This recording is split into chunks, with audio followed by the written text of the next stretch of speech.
오늘은 성탄절입니다. 2000년 전 하나님이신 예수님이 이 땅에 오신 날입니다.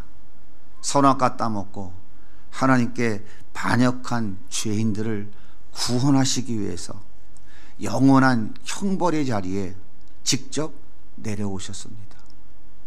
영광의 보좌를 피워놓으시고 인간의 몸을 입고 이 땅에 오셨어요. 그것도 가장 낮은 자리에 오셨습니다. 예수님은 우리를 구원해 주시기 위해서 얼마나 낮아지셨을까요? 성경을 쭉 정리해 보면 크게 세 단계로 구분할 수 있어요. 첫 번째 단계는 예수님께서 인간으로 태어나신 것입니다. 하나님이신 예수님께서 인간이 되신다는 것은 그 자체가 엄청난 고난이며 엄청난 사건이에요.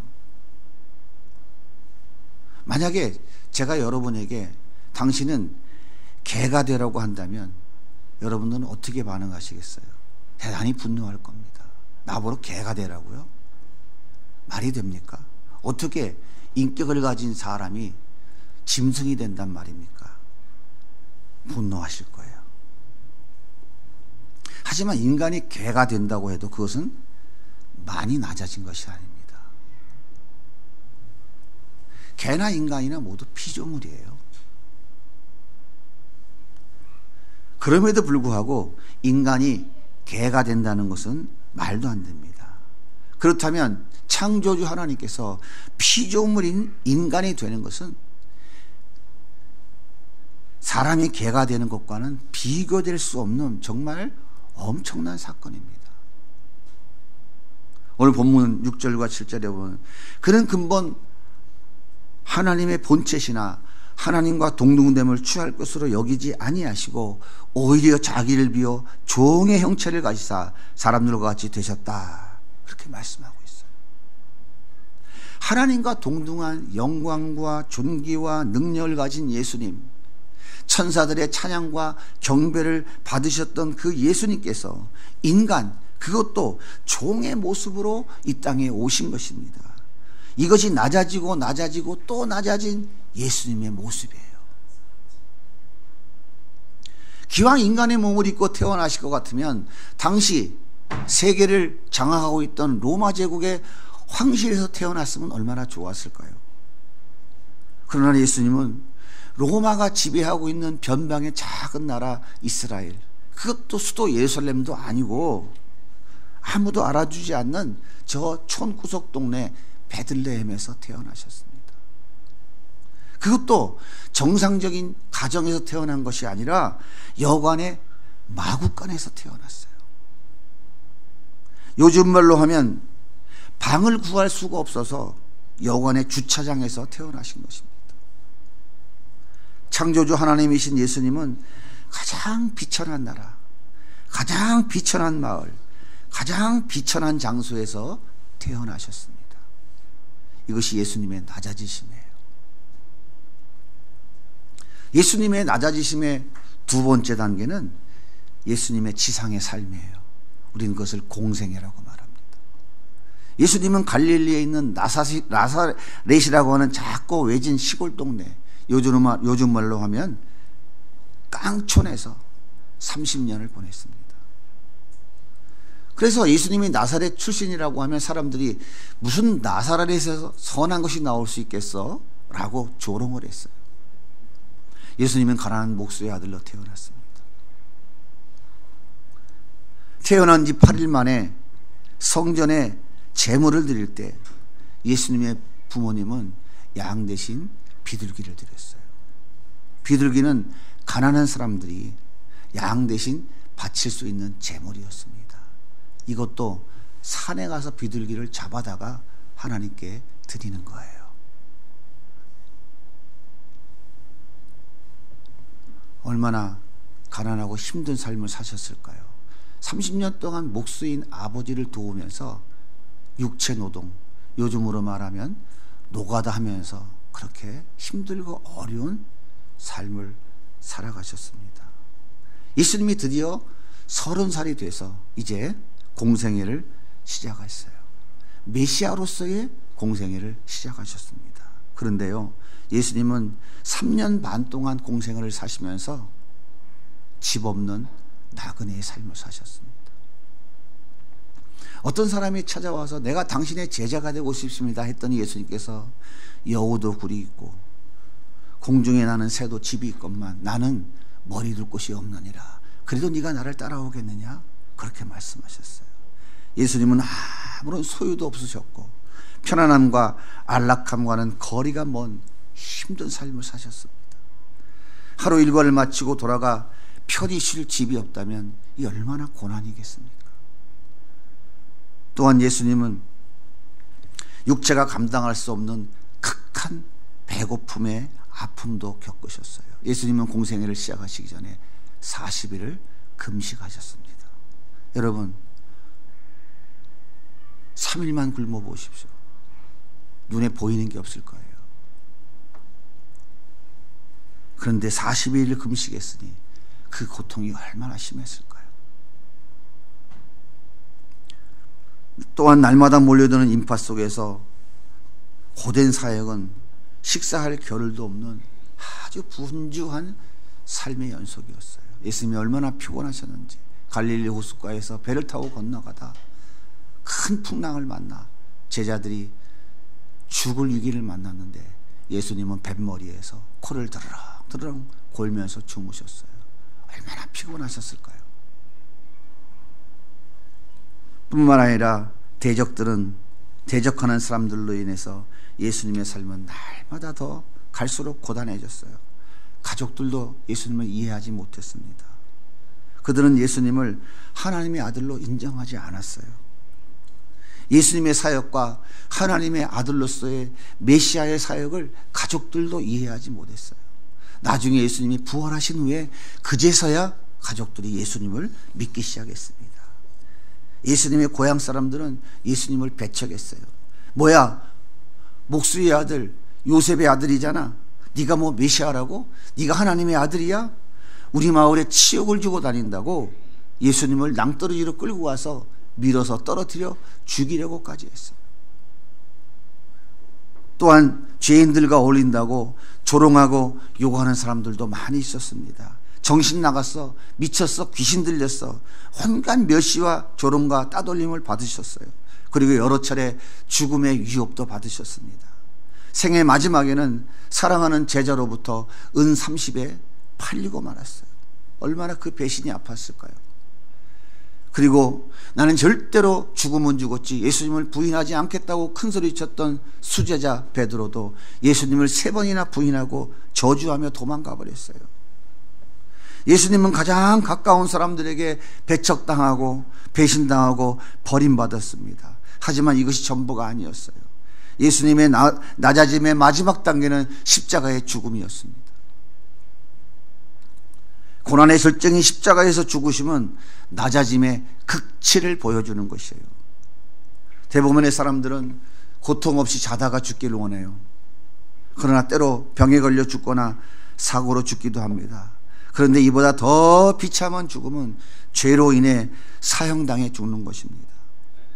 비록 죄를 지어서 사형을 당하지만 고통 없이 죽게 되는 것이 죄수에 대한 최선의 예의입니다.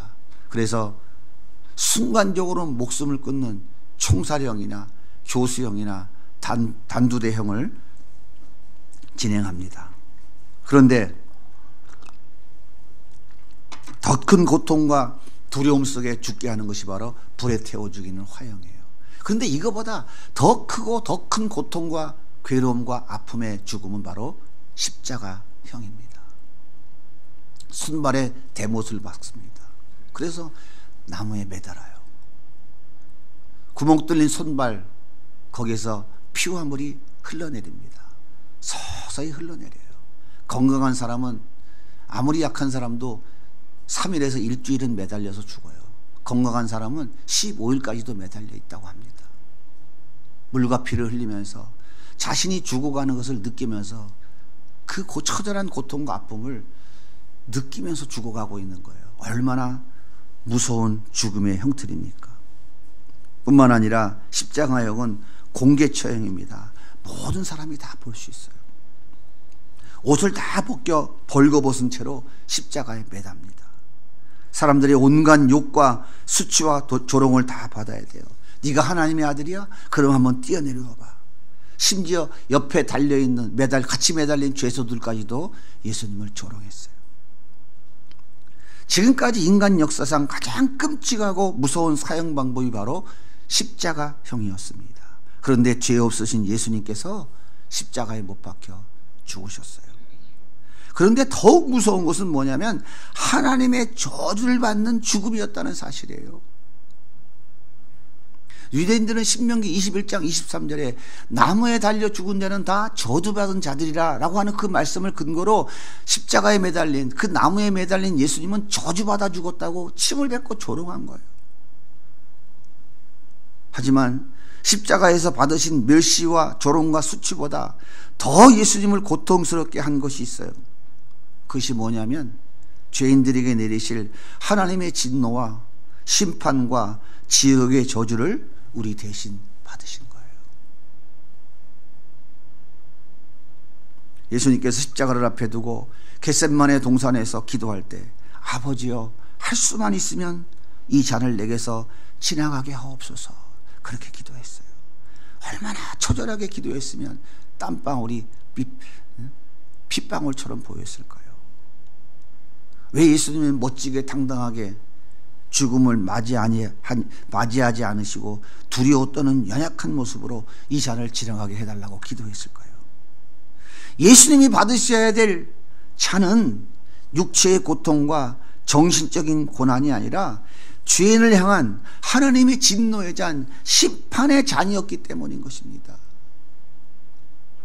예수님도 하나님의 그 무서운 심판, 그 진노의 잔이 두려워서 벌벌 떠는 인간의 그 연약한 모습을 보였던 거예요. 예수님은 지옥의 고통이 어떤 것인지 너무나 잘 알고 계셨습니다. 그래서 그 진노의 잔이 두려웠던 거예요. 나중에 구원받지 못한 모든 사람들은 예수님이 두려워서 떨었던 그 진노의 잔을 받아야 돼요.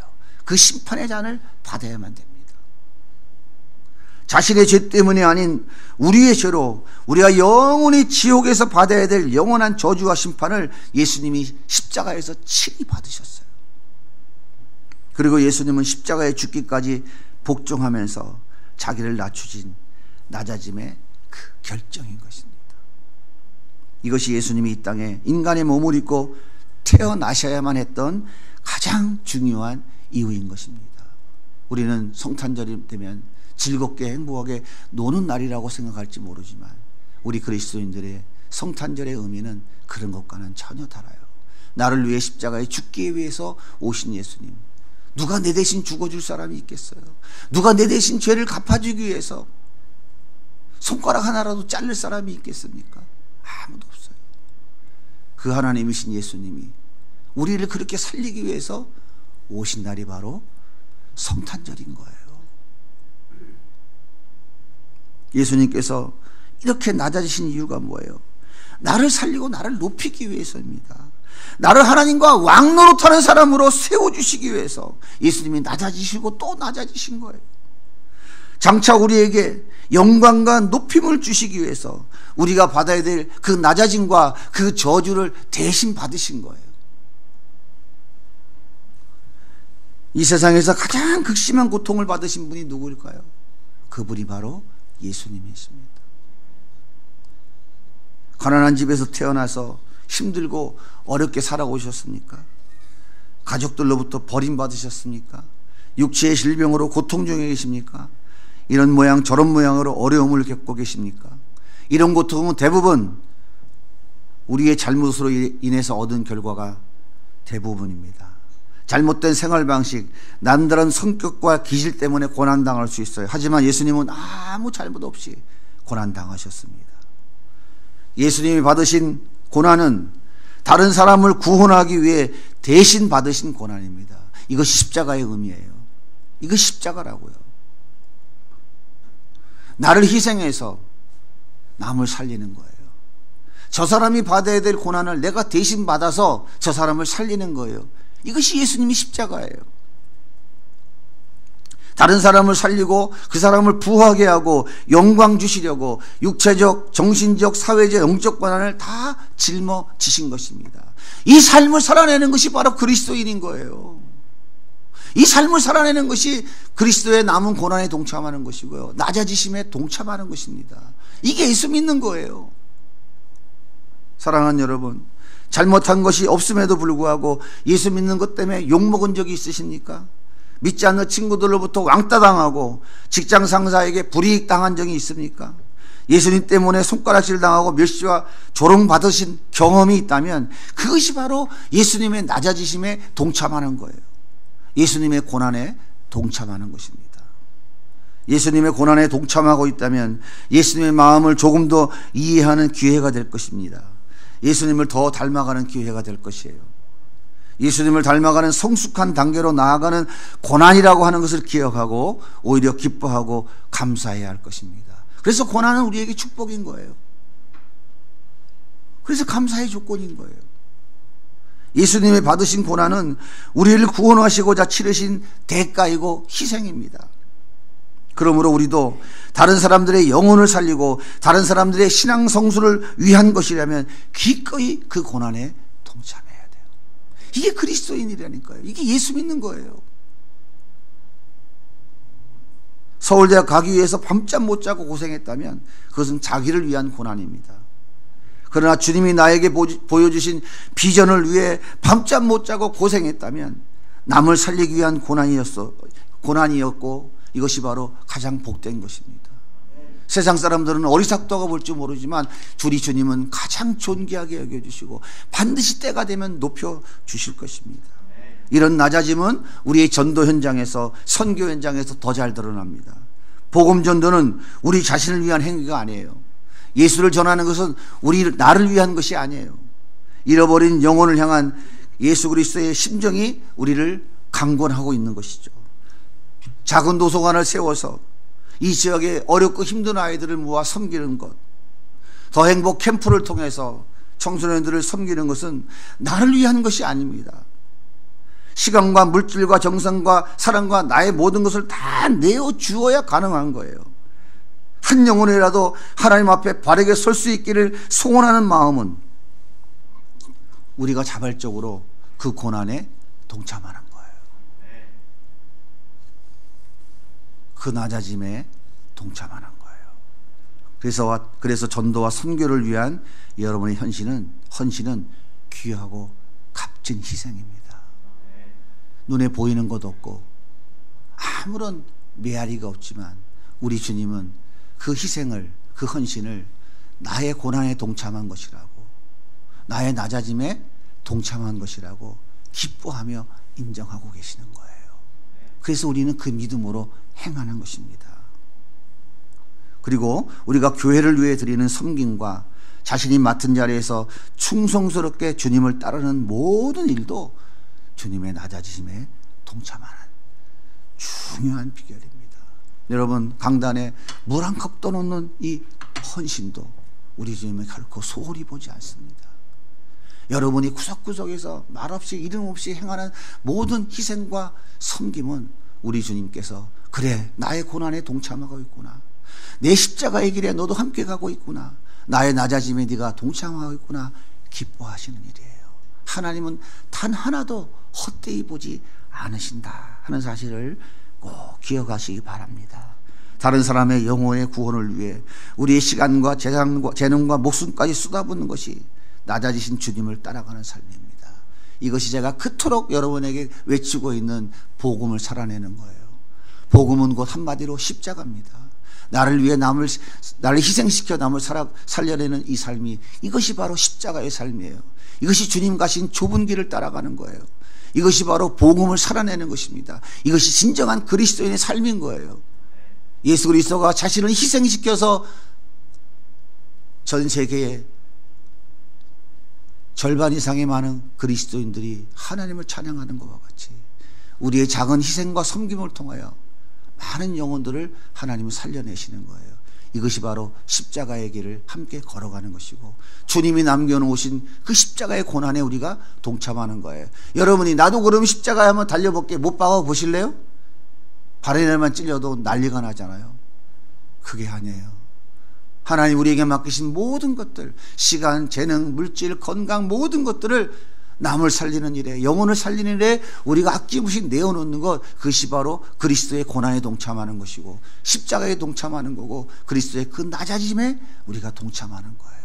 예수님이 높여주셨던 것처럼 여러분 모두를, 우리 교회를 높이 세워주실 거예요. 내가 예수의 이름 외에는 나에게 올 자가 없느니라. 우리 주님은 그 높아지셔서 지금 보좌 우편에서 온 우주 만물을 통치하고 다스리는 통치권을 아버지로부터 위임받아 지금도 다스리고 계시는 거예요. 오늘이 바로 우리에게 이 놀라운 은혜를 주시기 위해서 예수님께서 이 땅에 오신 날입니다. 이 성탄의 기쁨이 온 세상의 모든 사람들의 기쁨이 될 수 있기를 예수님의 이름으로 소원합니다. 성탄의 기쁨과 축복이 여러분의 가정과 직장과 생업 위에 충만하게 넘치시기를 예수님의 이름으로 간절히 소원합니다. 자, 옆에 있는 분들과 인사하겠습니다. 예수님 오심을 진심으로 축하합니다. 한 번 더 인사할까요? 예수님 안 오셨으면 큰일 날 뻔했습니다.